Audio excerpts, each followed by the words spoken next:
तो हमने अभी तो इंसर्ट का ऑपरेशन परफॉर्म किया था, अब हम ऐसा करते हैं डिलीशन ऑपरेशन परफॉर्म करते हैं। ठीक है, डिलीशन ऑपरेशन परफॉर्म करने का क्या तरीकाकार है, हम लिखेंगे array1 डॉट रिमूव, ठीक है, पेरेंथेसिस। और अब क्या करते हैं, हम ऑफिशियल डॉक्यूमेंट से चेक करते जाते हैं कि क्या क्या एलिमेंट्स उसके पैरामीटर्स पेरेंथेसिस के अंदर रिक्वायर्ड होते हैं। तो अब रिमूव का फंक्शन हम ढूंढते हैं, ये देखिए रिमूव, एरे डॉट रिमूव क्या करता है, remove the first occurrence of x from the array. First occurrence of x ये क्या होता है मैं आपको बताता हूँ।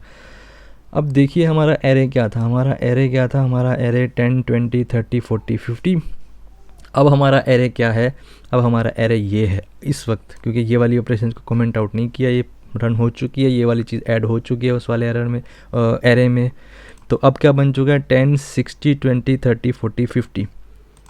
ठीक है, अब हमने रिमूव करवाना है किसको रिमूव करवाना है, हमने 30 को रिमूव करवाना है फॉर एग्जांपल। तो हम सिर्फ उसकी 30 लिख देंगे कि भाई हमने 30 रिमूव करवाना है, सही है।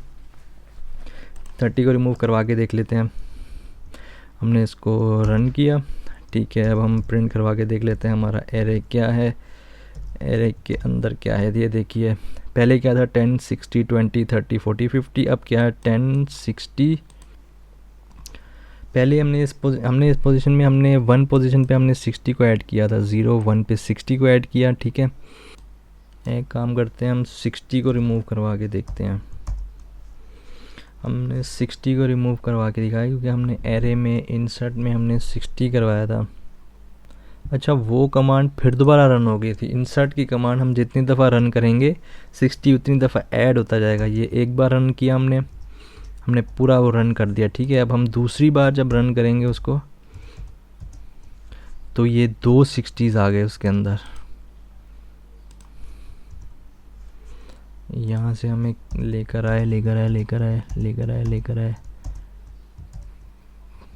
अब सही है। जुपिटर नोटबुक में यही प्रॉब्लम होती है कि जब एक बार आप सेल रन कर दो उसके अंदर कोई क्योंकि यहाँ सिर्फ सेल रन होता है, पूरा प्रोग्राम रन नहीं होता। ये आपको समझना पड़ेगा कि जब भी हम फाइल बना के स्क्रिप्ट बना के हम रन करते हैं तो वो पूरा प्रोग्राम ज़ीरो से लेके स्टार्ट होके पूरा रन होता है सीक्वेंस वाइज। अब यहाँ क्या होता है कि यहाँ सिर्फ एक रो रन होती है, मतलब एक सेल, ये इसको सेल बोलते हैं, ये इसको पूरा एक सेल बोलते हैं, सेल रन करते हैं। अब ऊपर जो हमारा एरे था वो कुछ ऐसे था 10 20 30 40 50। नीचे ही देखिए मैंने इसको प्रिंट करवाया था 10 20 30 40 50। फिर मैंने इंसर्ट करवाया उसके अंदर 60, तो वो कुछ ऐसे हो गया, 20 आगे चला गया, 60 आ गया। ठीक है, अब मैंने यहाँ से फिर उसको रिमूव करने को बोल दिया 30। मैंने जब उसको रिमूव करने को 30 बोला तो देखिए अब ये फिर थोड़ा गड़बड़ कर रहा है। 30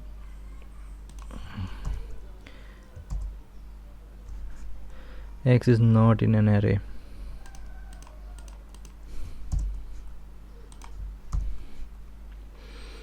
x not in an array, वो कह रहा है कि 30 है ही नहीं ऑलरेडी, क्योंकि ऊपर वाले में तो 30 था, ऊपर वाले में 30 अब नहीं है, क्योंकि अब जाके हमने उसको रन कर दिया, अब नहीं है। लेकिन जब हम यहाँ से रन करते आएंगे फिर कोई एरर नहीं आएगा। अब ठीक है, तो जुपिटर नोटबुक में यही प्रॉब्लम होती है कि अपने पूरा प्रोग्राम एक साथ रन नहीं होता, सिर्फ सेल्स रन होता है। आपको पूरा, अगर आपने स्टेप बाय स्टेप चलना है तो आपको स्टेप बाय स्टेप चला के लेकर आना पड़ेगा। खैर, इस तरह से इंसर्शन ऑपरेशन परफॉर्म होता है कि जिस तरह से अभी इसमें देखिए 10 60 20 30 40।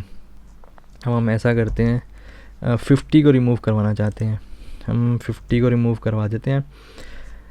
अच्छा, इसके अंदर एक और चीज़ मैंने आपको बताई थी कि यहाँ पर क्या लिखा हुआ था कि remove the first occurrence of x. इसका मतलब ये है कि अगर यहाँ पे 2 50 होंगे, यहाँ पर अगर 2 50 हैं, सॉरी ये है यहाँ, यहाँ भी नहीं है, यहाँ है,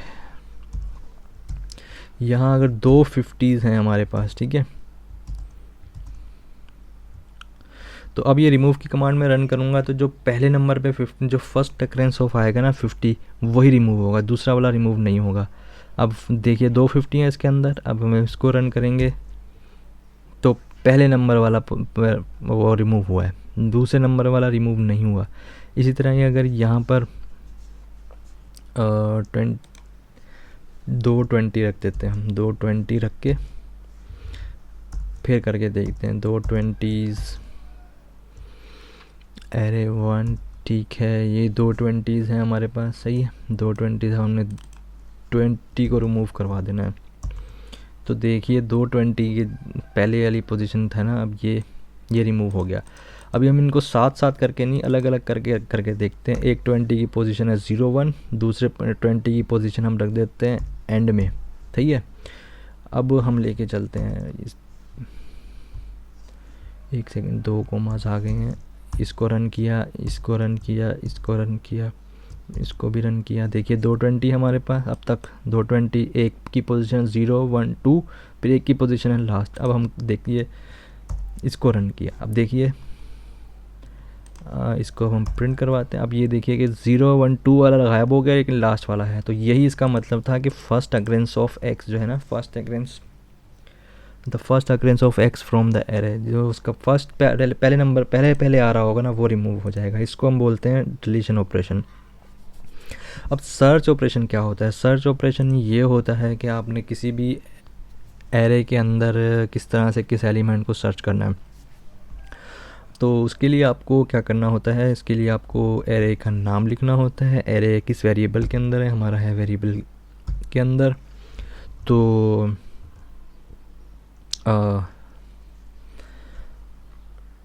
अच्छा, सर्च करना है हमने बकायदा इंडेक्स वाइज, ठीक है। एरे .1.index, हमने इंडेक्स वाइज सर्च करना है, इसको बोलते हैं सर्च ऑपरेशन। वैसे तो आप दूसरी तरीके से भी कर सकते हैं, वो मैं बता दूं, लेकिन यहाँ पर सर्च ऑपरेशन जो है मैं आपको वो दिखा देता हूँ कि सर्च का ऑपरेशन, इंडेक्स का फंक्शन, ये रहा इंडेक्स का फंक्शन, ये एरे डॉट इंडेक्स, ठीक है। ये क्या कह रहा है, return the smallest I such that is the index of the first occurrence of x in the array. ये भी वही चीज़ कह रहा है कि फर्स्ट अकरेंस ऑफ जो हो गई वही आपको रिटर्न करेगा।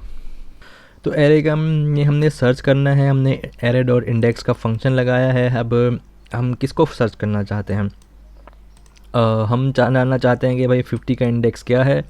तो हम क्या करेंगे कि इंडेक्स में 50 लिख देंगे और ये हमें बता देगा कि 4 नंबर पे। हम चेक कैसे कर लेते हैं, 0 1 2 3 4 नंबर में 50 था। तो इसी तरह से हमने सर्च का ऑपरेशन परफॉर्म होता है।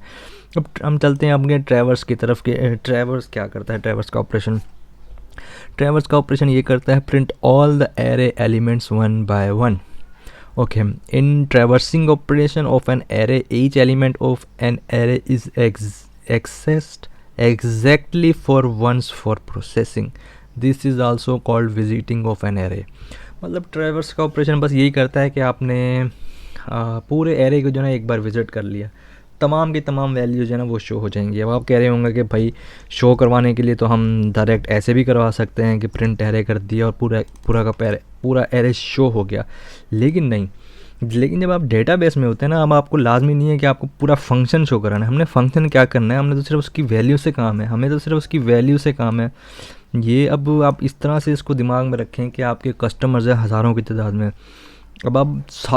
अब ऐसा थोड़ी करेंगे कि पूरा फंक्शन आपको चाहिए होगा। आपको ये पता होना चाहिए कि भाई 10वें नंबर के इंडेक्स पे कौन सा कस्टमर है, 60 नंबर पे कौन सा है, 30 नंबर पे कौन सा है। आपको सिर्फ उसका एलिमेंट्स चाहिए होंगे, पूरा फंक्शन आपने शो नहीं करना।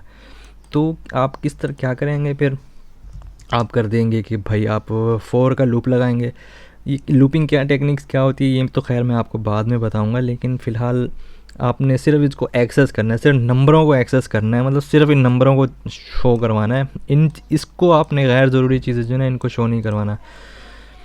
तो फॉर का लूप लगाने के लिए आप क्या करेंगे, फॉर एक्स एन, ये फॉर का लूप है। एक ही बार आपने इनकी आइट्रेशन करवानी है, मतलब इनको रिपीटिशन करवानी है। इनको फॉर का लूपिंग टेक्निक्स क्या होती हैं मैं पहले बता रहा हूँ कि हम बाद में पढ़ेंगे, क्योंकि डेटा स्ट्रक्चर के एंड में तकरीबन मैं आपको पढ़ाऊँगा क्या होती हैं। लेकिन आप फ़िलहाल यहाँ पे ये समझ लीजिए कि इनको एक्सेस करने के लिए आइट्रेशन वाइज या रिपीटिशन वाइज, क्योंकि हमने एक ही बार रिपीट करवाना है, अभी हम रेंज वेंज कुछ नहीं दे रहे हैं, ये क्या रेंज क्या होती है ये भी मैं आपको बाद में बताऊँगा। फॉर एक्स इन हमने क्या करना है कि एरे 1, ये हमारा एरे 1 का हमने बताना है कि एरे 1 के अंदर वाली ये हमें एलिमेंट्स चाहिए, ठीक है। कॉलन लगाएंगे और उसके बाद हम सिंपली उनको प्रिंट करवा देंगे एक्स को।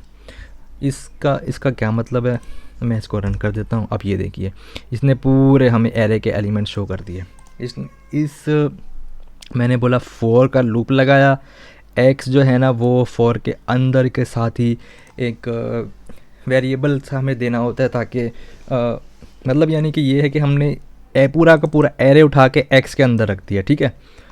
जो हमारा एरे यहाँ पर था हमने उस पूरे एरे को उठा के एक्स के अंदर रखा और फिर हमने उसको बताया कि भाई एक्स को प्रिंट कर दो सिर्फ एक दफ़ा, क्योंकि हमने कोई रेंज तो दी नहीं है यहाँ पे। अगर हम यहाँ पर रेंज देते कि भाई इतनी रेंज है, वो फिर क्या रेंज फंक्शन क्या करता है वो हम बाद में बताता कि फिर हम रेंज भी दे सकते थे कि 3 टाइम्स 4 टाइम्स 6 टाइम्स जितनी भी उसकी रेंज हमने देना होती। ये खैर मैं आपको बाद में बढ़ाऊंगा कि रेंज फंक्शन क्या होता है। बस आप ये समझिए कि पूरा का पूरा एरे को हमने उठा के एक्स में रखा और हम उसको एक्स को हमने प्रिंट करवा दिया। डिफ़ॉल्ट हमने कोई वैल्यू नहीं दी तो इसका मतलब ये एक ही बार उसको प्रिंट करेगा। इसको ट्रैवर्सिंग कहते हैं कि पूरा का पूरा एरे को आपने सिर्फ एक बार विज़िट कर लिया, इसको ट्रैवर्सिंग ऑपरेशन कहते हैं। पूरा का पूरा एरे को हमने एक बार विज़िट कर लिया। देखिए पहले 10 फिर 60 फिर 30 ऐसे हमने पूरा एरे को विज़िट कर लिया। अब ये है एरे, इसको हम कहते हैं एरेज़।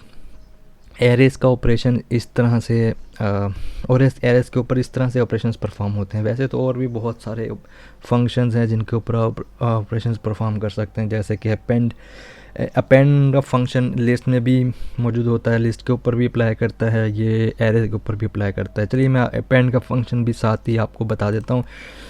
अपेंड का फंक्शन भी देख लेते हैं। Array 1 dot APPEND।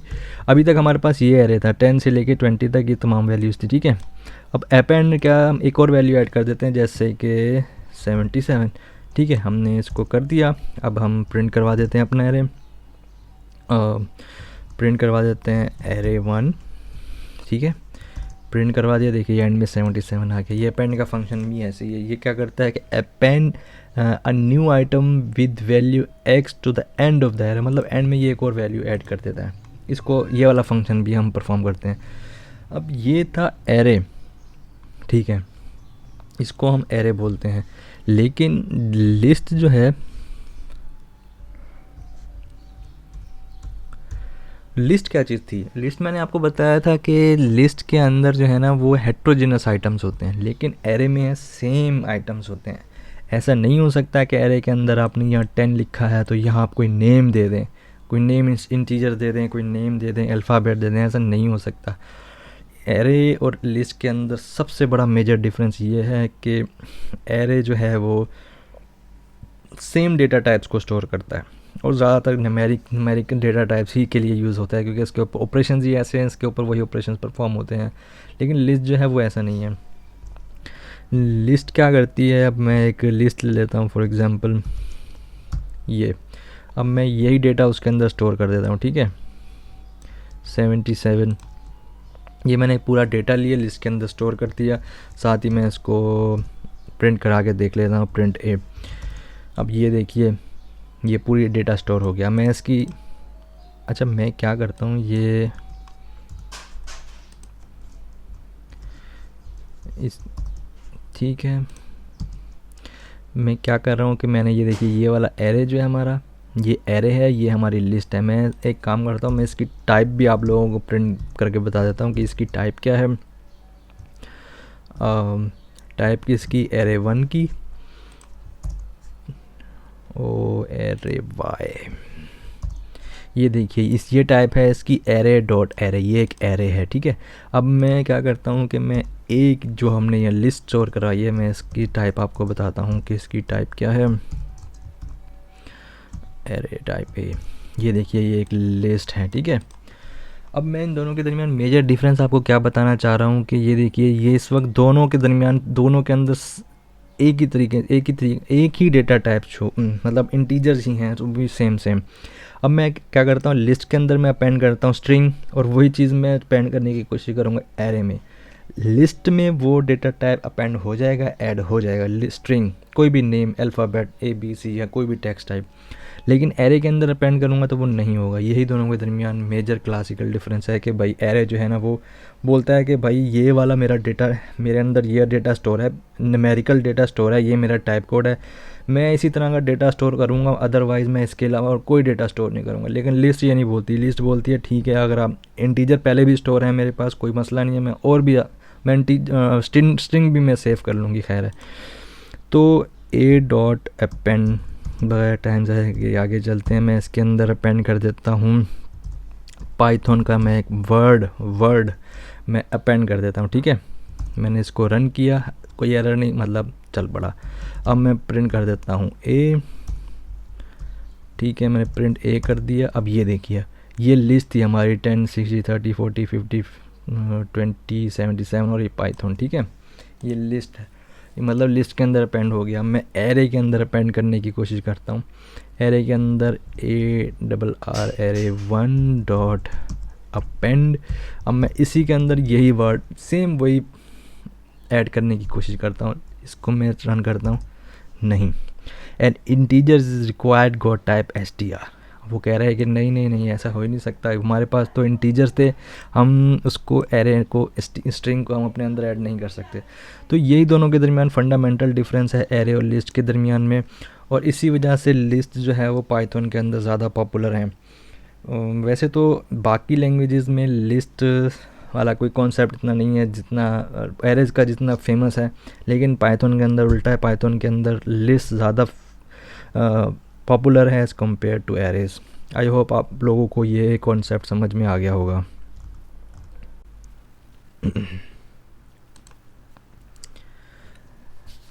अच्छा, अभी हमने ट्रैवर्स ऑपरेशन हमने कंप्लीट कर लिया। मैंने आपको ट्रैवर्स ऑपरेशन बताया, और उसके अलावा मैंने पहले आपको सर्च ऑपरेशन बताया था। सर्च हमारा ये ऑपरेशन सर्च था, इंडेक्स वाला।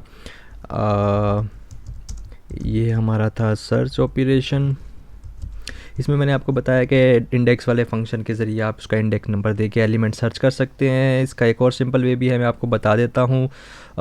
ऐसा करते हैं, इसी के नीचे ये प्लस के साइन से एक और सेल ऐड करते हैं। मैं करता हूँ कि हमारा array1 जिस ये जो हमारा वेरिएबल है, इसके क्या करते हैं हम, कोई भी इंडेक्स के फंक्शन नहीं देना हमने, इंडेक्स का नंबर दे देना है बाकायदा। अब ये देखिए कि 0 1 2 3 4 5 6, अब ये 6 0 से 5 तक नंबर्स हैं इसके अंदर। अब हम ऐसा करते हैं, हम ये 40 नंबर हमने निकलवाना है, तो 0 1 2 3 नंबर वाला हमें चाहिए, तो हम यहाँ 3 लिख देंगे, इसको हम प्रिंट करवा देंगे। तो ये भी बेसिकली सर्च ऑपरेशन में ही आता है। वहाँ हमने इंडेक्स फंक्शन के ज़रिए सर्च करवाया था, यहाँ हम उसका इंडेक्स नंबर के ज़रिए करवाएंगे। अब इसको हम देखेंगे, 3 लिख के हमने किया 40, तो ये 40 हमारे पास आ गए। ये बेसिकली हमारा सर्च ऑपरेशन में ही आएगा। और इसके अलावा हमारा अपडेट ऑपरेशन रह गया। अपडेट ऑपरेशन भी मैं आपको बता देता हूँ। ट्रैवर्स ऑपरेशन तो मैंने आपको बता दिया था। ट्रैवर्स ऑपरेशन ये हमारा ट्रैवर्स ऑपरेशन था, जहाँ मैंने फॉर लूप का आपको बताया था। ये हमारा था ट्रैवर्स ऑपरेशन, ठीक है। अब हमारा अपडेट ऑपरेशन रह गया, तो सर्च के नीचे ही ऐसा करते हैं, हम अपडेट ऑपरेशन कर देते हैं। यहाँ पे हम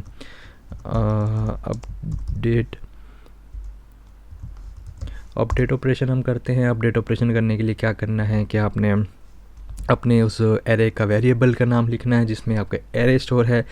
उसके अलावा वैसे ही जैसे इंडेक्स का नंबर देना है, जिस तरह इंडेक्स 3 की पे हमारा 40 नंबर है, तो हमने 3 का नंबर दिया। अब हमने ऐसा करते हैं कि 3 की जगह हम कोई और नंबर लिख देते हैं जैसे कि 77। हमने 40 की जगह 77 करना है, और ऐसा करते हैं। इसी के साथ ही हम प्रिंट करके भी दिखा देंगे अपना एरे फिर से, ताकि हमें पता चल जाए कि 40 की जगह 77 आ गई। अब ये अपडेट ऑपरेशन है जो मैं आपको बता रहा हूँ। आपने क्या किया है, उसका अपना वेरिएबल लिखा, और फिर आपने स्क्वायर ब्रैकेट लगाया जिस तरह लिस्ट में करते हैं, और फिर आपने उसका इंडेक्स नंबर दिया, और आपने जो नंबर इंटर करना है अपने, वो नंबर उसकी जगह अपडेट कर दिया। अच्छा, इंसर्ट में और अपडेट में फ़र्क क्या है? इंसर्ट में फ़र्क ये था कि इंसर्ट जो है ना वो इंटर हो जाता है वहाँ पर, लेकिन उस वाली पोजीशन पे जो पहले नंबर था उसको डिलीट नहीं करता वो, बल्कि अगले नंबर पे चला शिफ्ट हो जाता है, मतलब सारे आगे आगे चले जाते हैं। लेकिन ये इंसर्ट वाला ऑपरेशन करता है। लेकिन अपडेट क्या करता है, अपडेट में जो आपने इंडेक्स नंबर दिया होता है, ये पहले से जो होता है उसको रिप्लेस कर देता है। पहले वाला मतलब वाइप आउट हो गया, नया वाला उसकी जगह आ गया। अब 3 पे नंबर पे है 0 1 2 3, 40 नंबर है, चाहे 40 को ये वाइप आउट कर देगा, ख़त्म कर देगा, खुद उसकी जगह 77 आ जाएगा। ये देखिए पहले था इसका 10 60 30 40, फिर 10 60 30 77, मतलब 40 चला गया, 40 रिप्लेस हो गया, 77 ने उसको रिप्लेस कर दिया। ये है हमारा अपडेट ऑपरेशन।